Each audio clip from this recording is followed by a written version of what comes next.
Hi, this is Gary Cato with Project SOS, and I'm very proud to sponsor this episode of Salute. We hope you enjoy it.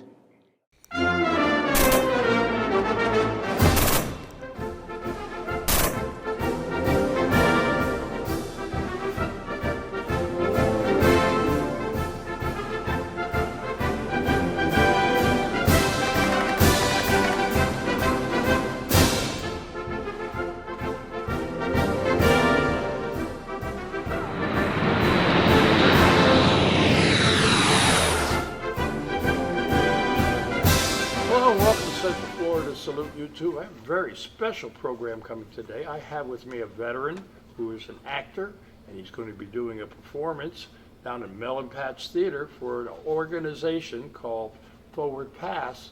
They're going to be the beneficiary of it, and his name is Kenneth Kay, or Ken, I may call you that. Yes, sir.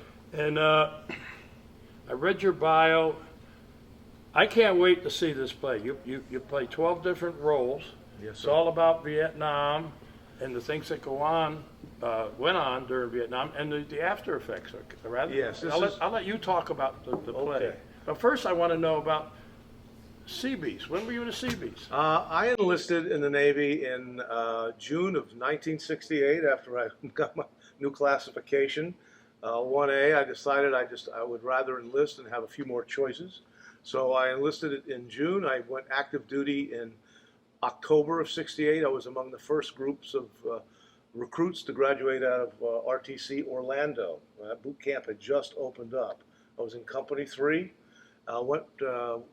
Because I was a high school grad, they gave me an opportunity to choose at least 5 schools of training and I would be assigned to whatever one they thought was right for me. And luckily for me, the first thing I put down on the list was construction electrician.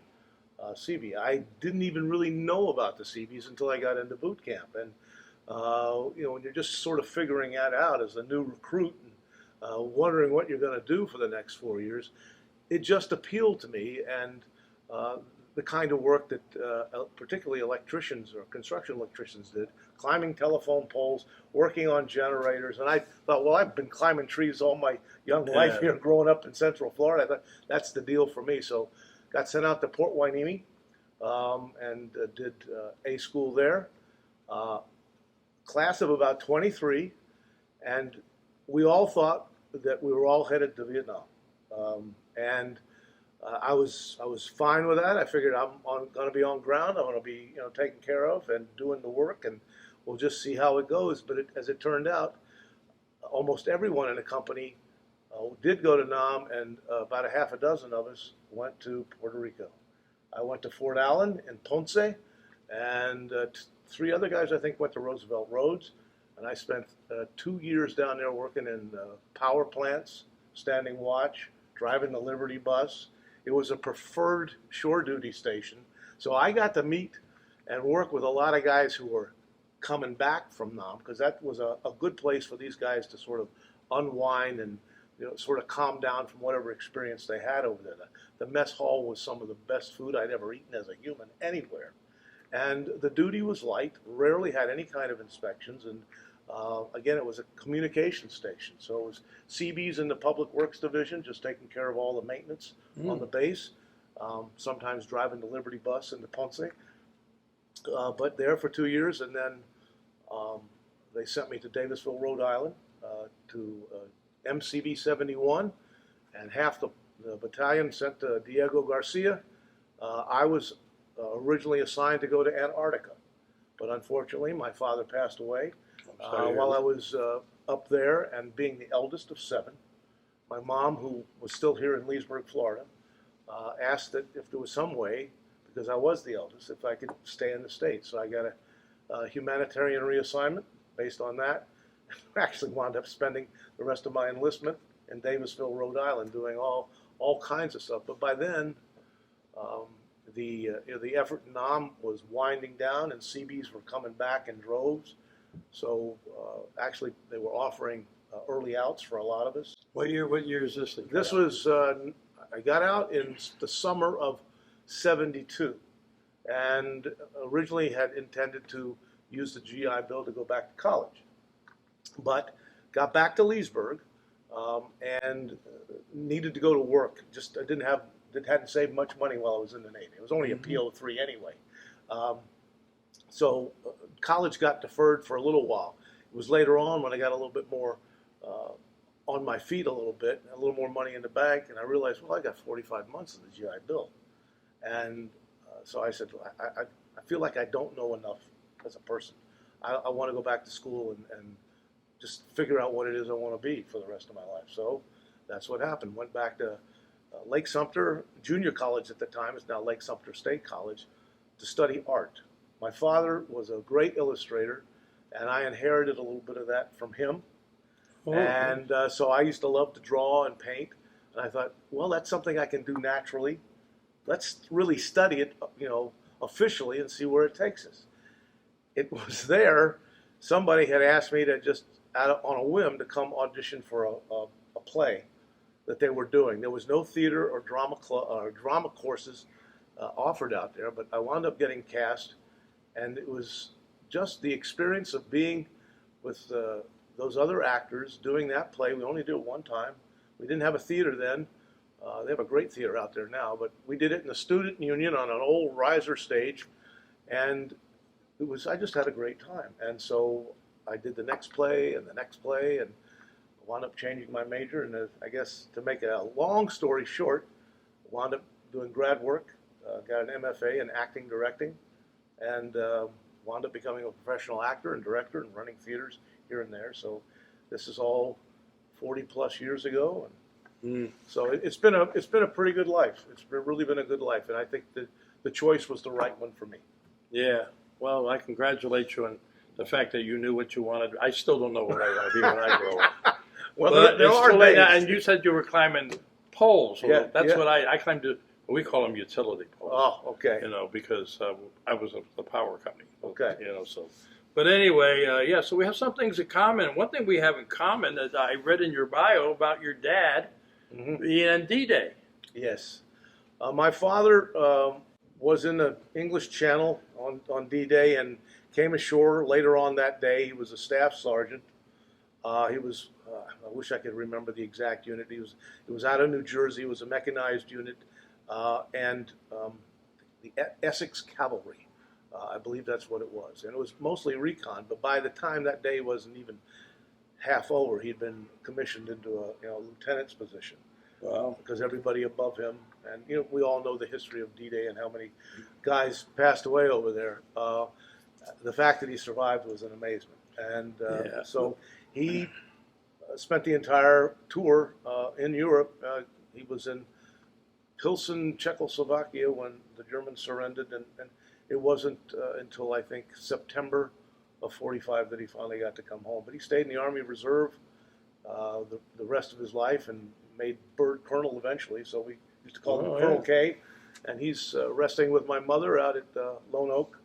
And, Lone Oak, yeah. Yeah, with a brother and a sister. I do a lot of shows there, on Reefs Across America. We were there. That's when we got the idea about doing this. For the first time, we were actually able to put a wreath on my father's site, and we actually came up here to do that personally, and had an opportunity to talk to some other people about bringing this show to Leesburg, and that's where the idea came from. Yeah, Lone Oak Cemetery that's quite the cemetery. They have some eagles that live there quite often, and I've done a couple of shows there. With Glorianne, and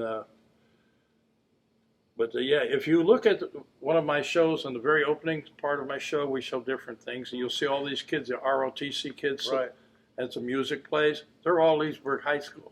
Okay. Yeah, and I should have mentioned you were from Leesburg High School. Yes, class of '67. So part of what else is going on this weekend is our 55th, I can't believe it, anniversary reunion. So later on tonight, I'll be seeing some folks I probably haven't seen for 40 or 50 years.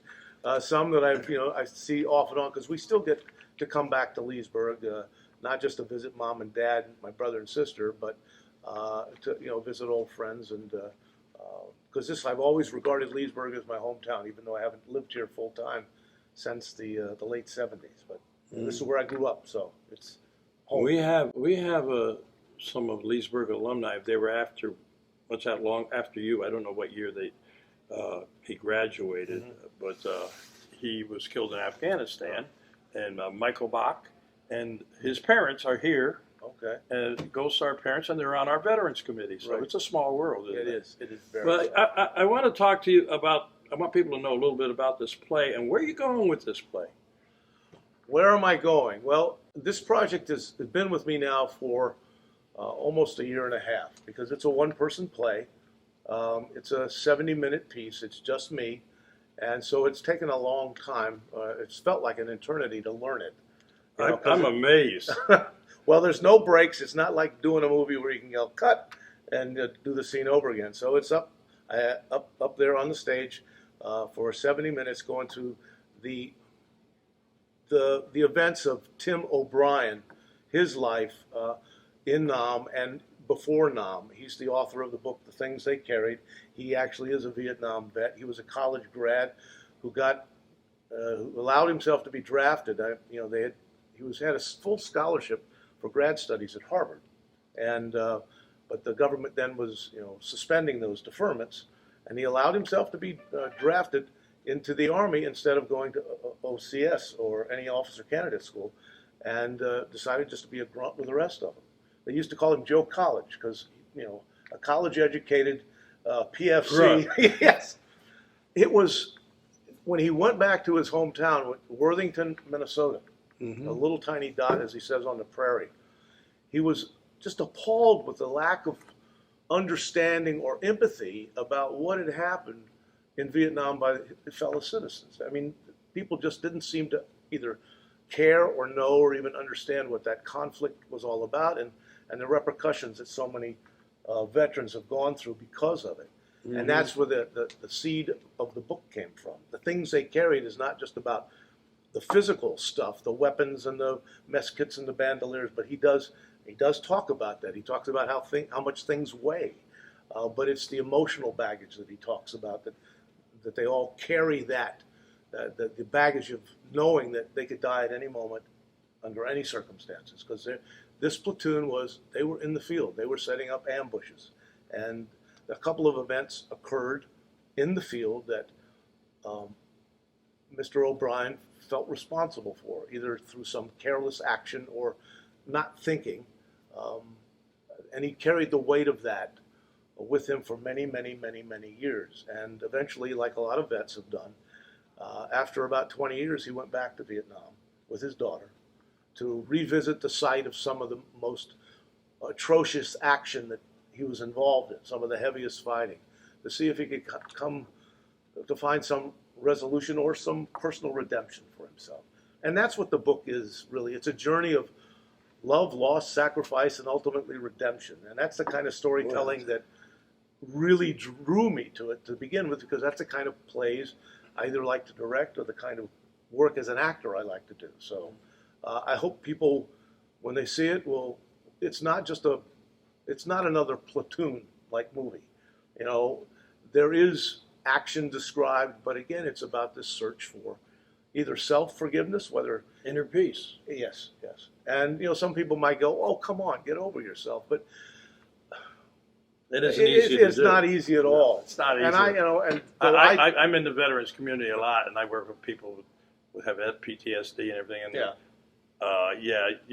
And I have a family member. I'm not going to say who, but they're much younger than I, and they married a guy who has PTSD, and they said they don't know how to talk to him. I said, no, you don't. If you were a veteran and you've been through it, you can relate, and that's the importance of the veterans community. Yeah. We relate, and that's what this show is all about, is trying to educate people.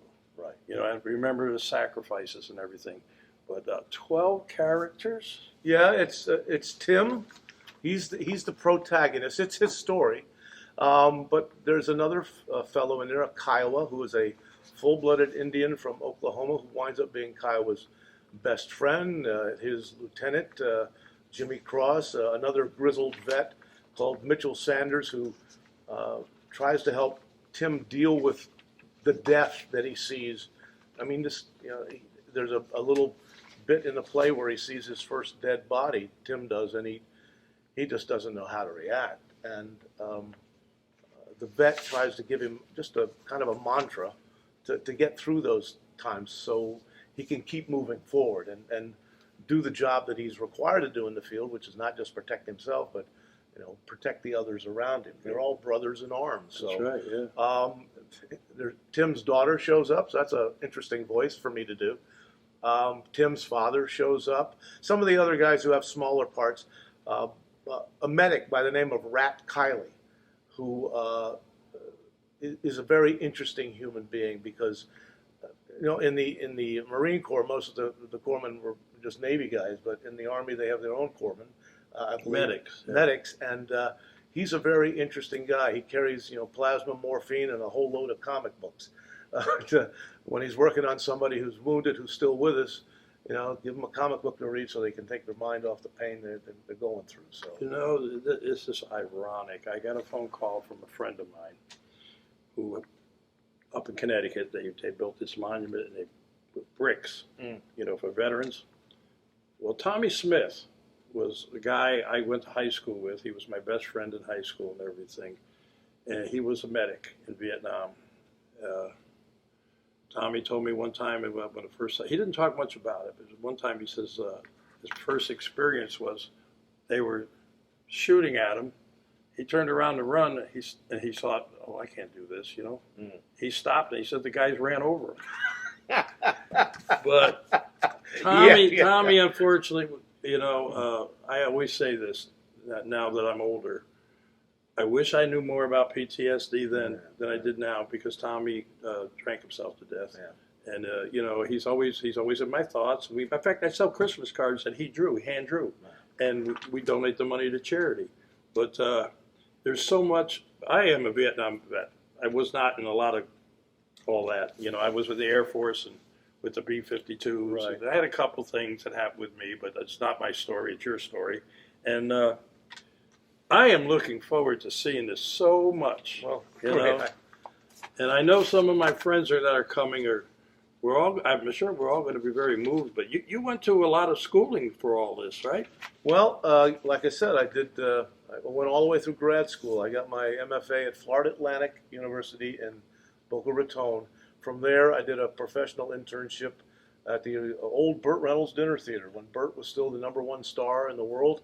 He opened his dinner theater, which is still there. It's a different name now, and it's a much bigger facility. You got to meet him and everything. We worked together even after I came back and was the artistic director of his Institute for Theater Training. Burt was always very big on training young actors to find their way in the business because it's a very hard business to make a living in. But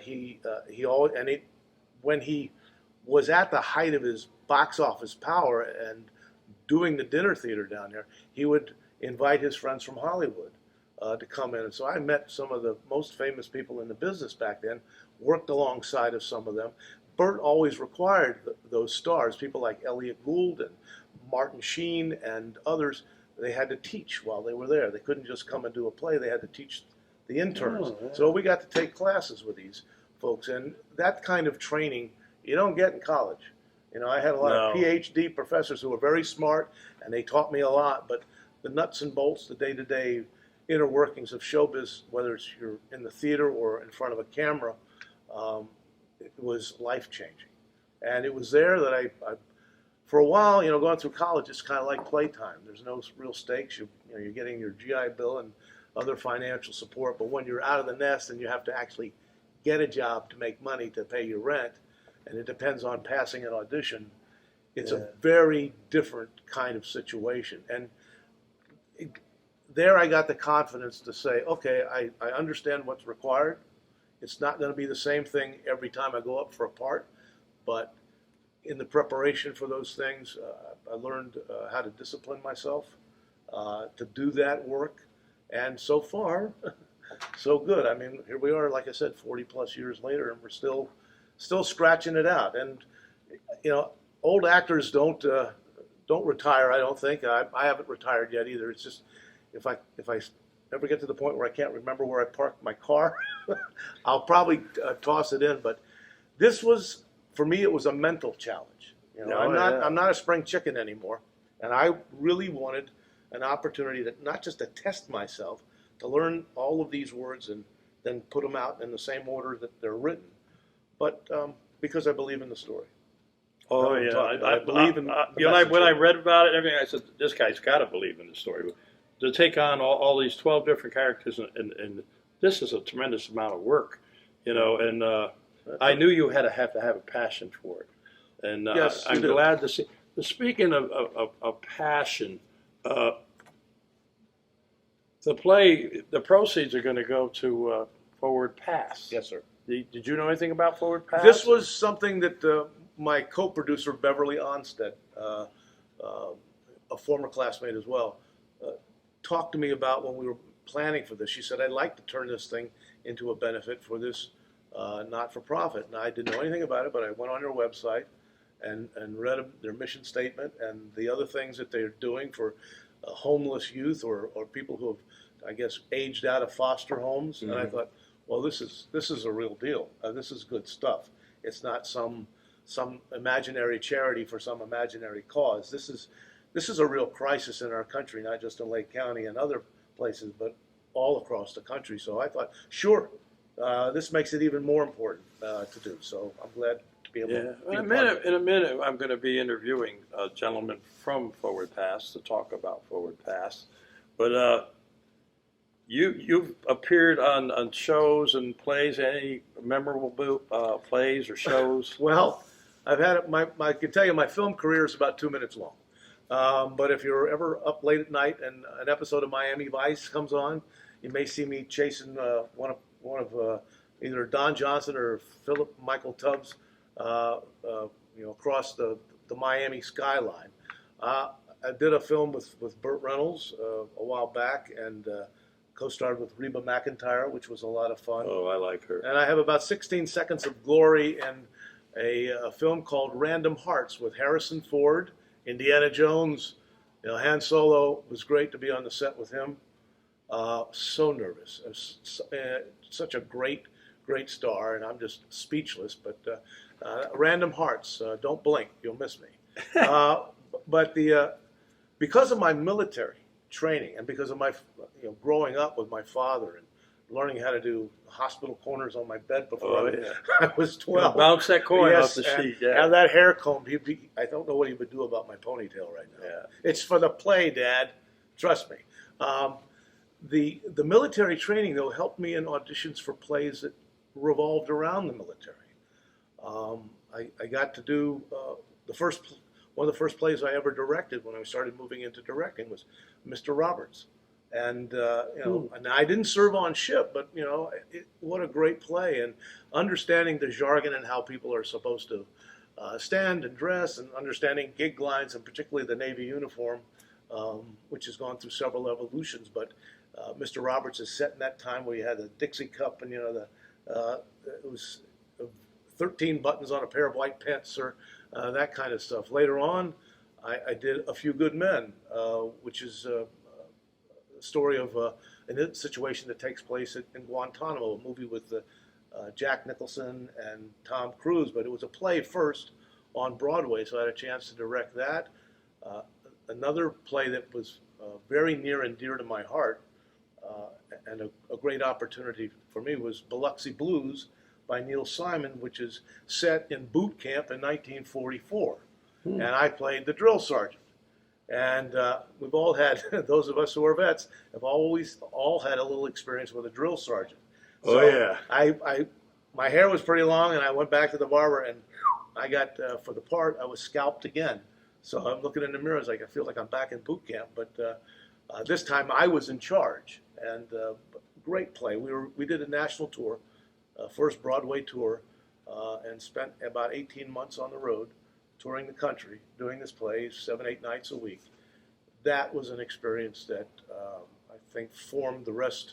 This was in the late 80s, but that formed my future, because in the theater, especially in the theater, if you get an opportunity to do a part in a play that many times, you can either just start phoning it in, or you can continue to research and dig, and that's always been my credo, to keep, doing the work. I learned a lesson from Yul Brynner, though I never met him. He did The King and I, the stage version of The King and I, close to 6,000 times. Wow. And it was like every night he was saying those words for the very first time. Not the 5,000th time, but the first time. And that's kind of a mantra for me in this play, is that, I'm not doing this for the 30th time, I'm doing this for the first time. So it helps you keep the words and the work fresh, so the audience doesn't feel like, he's just, phoning it in. I can never forgive myself for that.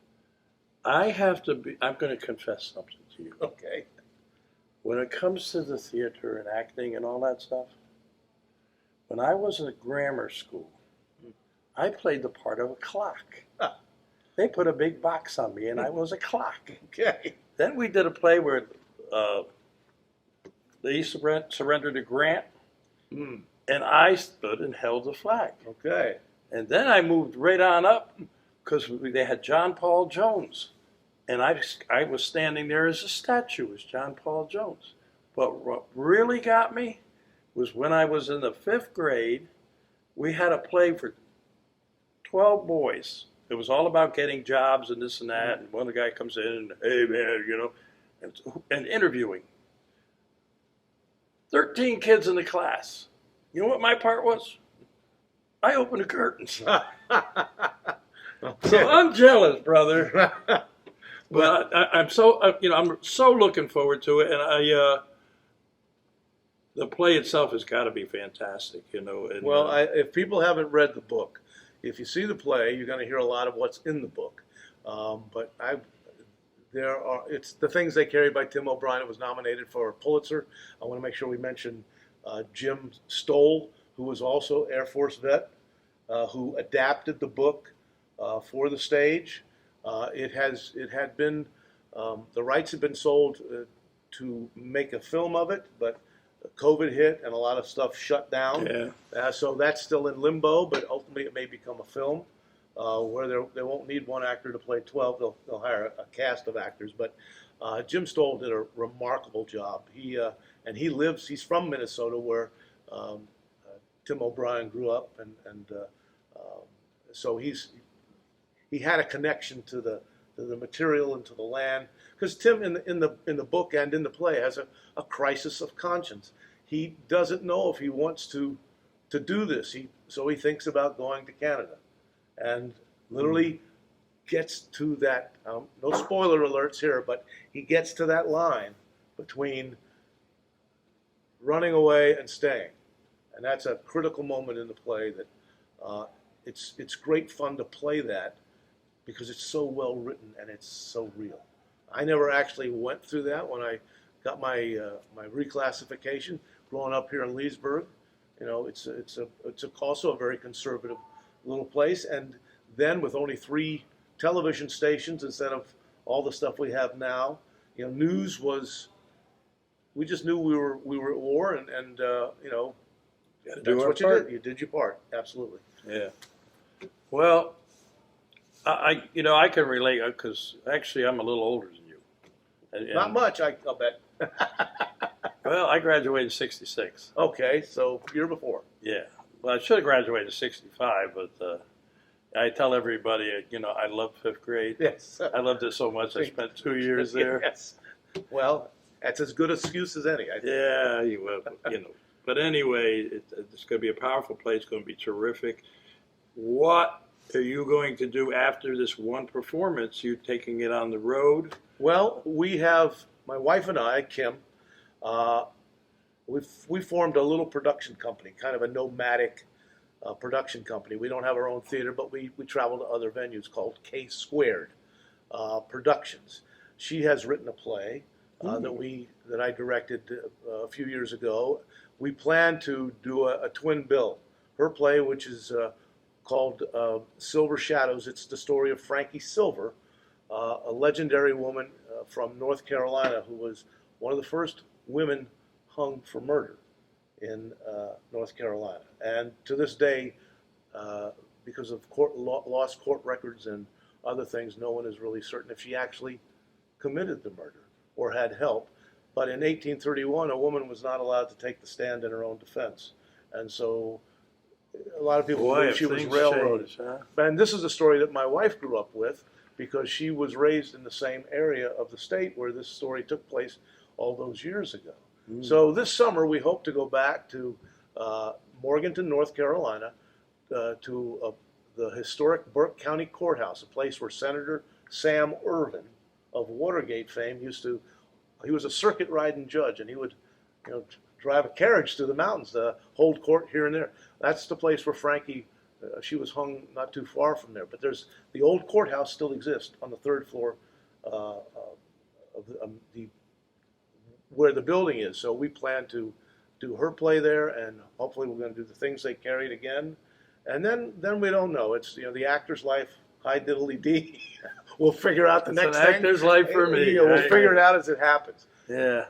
Well, listen, if people want to know more about Kenneth Kay, you have a Facebook or something. If they want to follow you, they can find me on Facebook. You can also go to www.ksquaredproductions.com, and we have a little web page.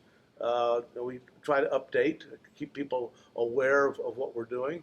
And we're based in Jupiter, Florida, and one of our side gigs is teaching theater and film, teaching camera work. The business has changed so much because of COVID. People don't want to meet in a room together, so self-tape has been kind of the vogue now for auditioning for television and film or even theater. So we teach that and still look for directing gigs and acting gigs as they come along. Need anybody to open curtains? Well, No, actually, I'm not this done. time. I'm done. I'm not opening any more curtains. At the Melon Patch, they could use some more volunteers. I promise you that. Yeah. Good group of people up there, and I want to thank them too. That's my show. And thank you. Thank you, brother.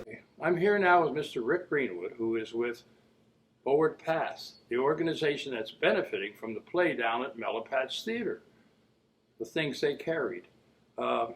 Rick, would you tell our viewers a little bit about Forward Pass and how you got involved? Okay, Forward Paths was started in 2013 by a group of people who saw a big need in the community because of all the homeless, unaccompanied youth in Leesburg and surrounding areas. It is a nationwide problem, but this is a local solution. In 2020, there were 424,000 unaccompanied homeless youth in our nation. Some of that comes from orphanages, some of it comes from the adoption system. Yearly, 40,000 kids yearly age out of the adoption system or the orphanage system. They have nowhere to go. Some of the families that have adopted them no longer want them. That's not always true, but a lot of times these kids have nowhere to go. And the government stops subsidizing them at 18. They're just lost. Can you imagine being 18, being out on your own with problems, a lot of issues because nobody wants you? That would be hard. You know, Rick, I wanted to do this segment about Forward Pass because I did have two foster brothers. One of them was, I'd like to say was slow. There's probably a better term, but the other one had anger issues and physical problems. And I see what happens. I mean, these kids, the parents sometimes don't want nothing to do with them. My parents took them in, and we took care of them, and so I see the need, and I'm very happy to see this thing with Forward Pass. But Forward Pass is a local thing, is it not? Forward Paths is very local. Denise Berry is the executive director, and she got involved in this because she saw the value of mentors in her life and others. So she's always trying to help kids. And this foundation, Forward Paths, fills a gap that nobody else does. They provide housing, they provide educational opportunities, they provide mentors, they provide food. They look at the young youth that come to them anywhere from age 16 to 23, assess their needs, find out what they really need to achieve success in life, and that's what we're all about. Mm-hmm. Giving them a sense of permanency in their life, because a lot of times they get out of these homes and don't feel a sense of permanency. They lack a lot of skills, so we try to fill that void for them. Yeah, when you say housing, do you have a brick and mortar facility, or how does that work? The United Methodist Church in Leesburg has donated an office building for them to use. Almost all of their staff are volunteer. There are a few paid individuals, but very few. And they work out of that facility. The United Methodist Church out of Eustis donated an 1.5 acre lot for us to have housing in Eustis. And they're planning on building 9 tiny homes on that lot in addition to the house that stands there now. There are 2 houses in Leesburg, or 3 houses, 2 of them for girls, 1 of them for boys. They have apartments that they rent to give to these kids to let them use as long as they are progressing in the system. They have to either have a job or they have to be going to school, learning some kind of trade. It's amazing the success stories that they've had. Can you tell me about a success story? I can't Without tell you, giving a name. Yeah. Whether it be just a boy or a girl, or whatever. Well, in last year, 12 people got their GED, their certificate of technical school, or a college degree Wow, because that's of this great. program. And like I say, these kids sometimes have a lot of issues, abandonment issues, anger issues like you mentioned, a lot of things to overcome. So Denise and her staff really work hard at doing what they can to keep these youth off the street. They are addressing a problem before it becomes a major problem, a crisis, because a lot of these kids, if Denise and Forward Paths wasn't there, would be out committing robbery, crimes, and other things, making bad decisions. And so if we want to improve our society, we need to support groups like Forward Paths because they're filling that need and getting in front of a crisis. And especially in Lake County. Lake County does not have homeless shelters, only has this Good Samaritan, which will deal with a family if they have a child. But if somebody's a child of 18 or 17 like that, not on their own, well, that's why you guys come and play. And I think it's great what you do. When did this thing start? It started in 2013 and has been growing, and just thankful for all the participation, for you providing this program, for the Melon Patch Theatre, for the Eagles, for what they're doing financially, all of our partners. And if you want to give, it's very easy to do. Just go to info@forwardpaths.org, and you can find out all about the organization. And of course, you're a not-for-profit. It was a tax number, so your donations would be tax deductible, right? That, as far as I know, yes. I do know. Yeah. There are right now 124 kids in this program, 124 young adults and 51 children. We do take care of some females that have pregnancy issues, so we're helping to support them to make better decisions. We have 3 girls' houses, 1 boy's house. Right now, 60 are working in jobs. 17 are going to school full time.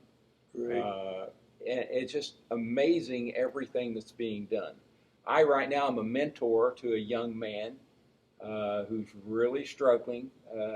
We're hoping to get him through high school and get him into technical school next year.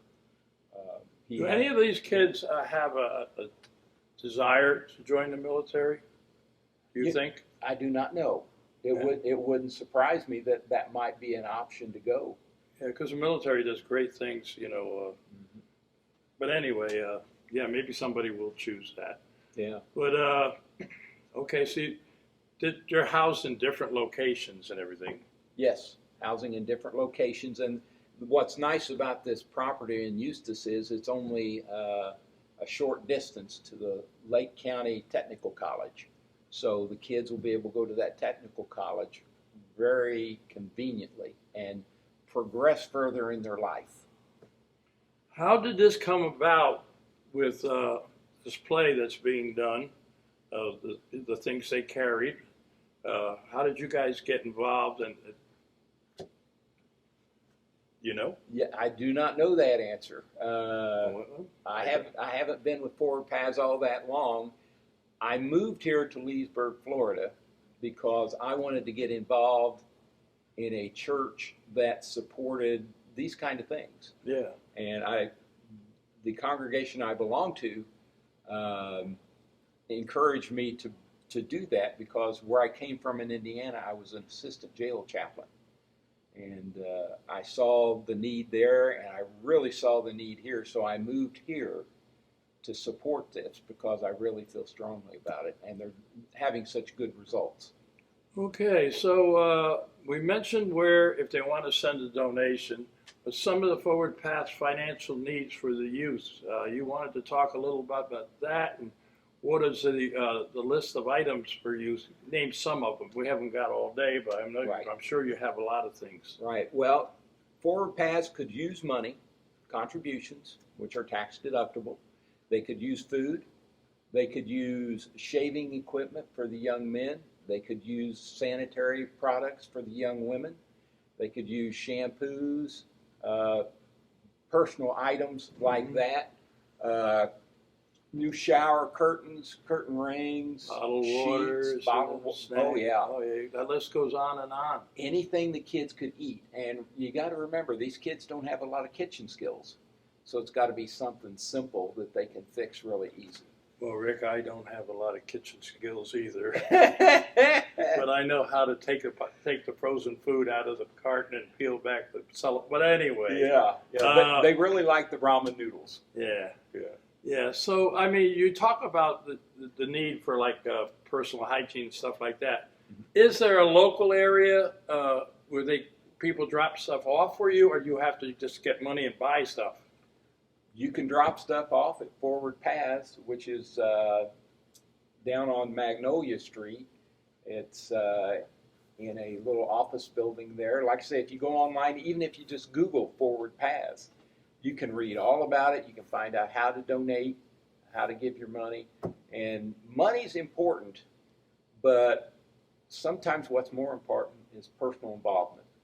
Young men especially need a mentor like I'm doing right now. We have several women volunteers, but we could always use more. But, you know, it's not cheap to support a young person. It takes like $140 to get a GED. You'd think that would be free, but nothing's free. So GED, sometimes the kids need their laundry done. It costs like $40 a month. Sometimes they need a cell phone for a month. That'd be $50. Sometimes they need to help get a car, and we help counsel them. When they get a job, we provide financial counseling for them on how to budget their money and how to take care of themselves.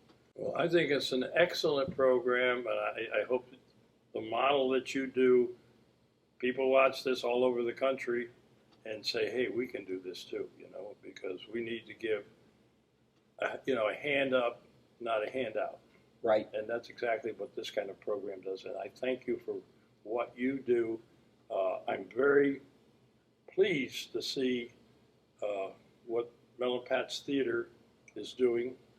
Hopefully you're going to they'll raise a lot of money for you. Hopefully the word will get out about Forward Paths, and keep me involved with some of your success stories. I'm like I said, I grew up with a couple of kids, and I know what it's like. I know one young lady, and it's not all about sometimes getting them into a program. It's assessing their needs. I know one young lady we found on the streets. She was from Indiana, and she followed a young man down here and then found herself homeless. and her mother had died, and Denise worked with a couple of agencies, and we got some money and gave her a bus ticket after we reaffirmed the truth that she was going back home to her grandfather because her mother had died. She just wanted to get out of town, couldn't deal with it, and so we got her back home. That's a success story. Oh, it sure is. Happy endings, that's what we want. Happy endings. And we're going to end with the happy endings. Thank you. And I thank you for coming on, and I'm looking forward to seeing the play tomorrow. Okay. And like I said, best of luck. Thank you. Appreciate all the help. To all our veterans out there, active military and their families, we salute you for all you do. Until next time.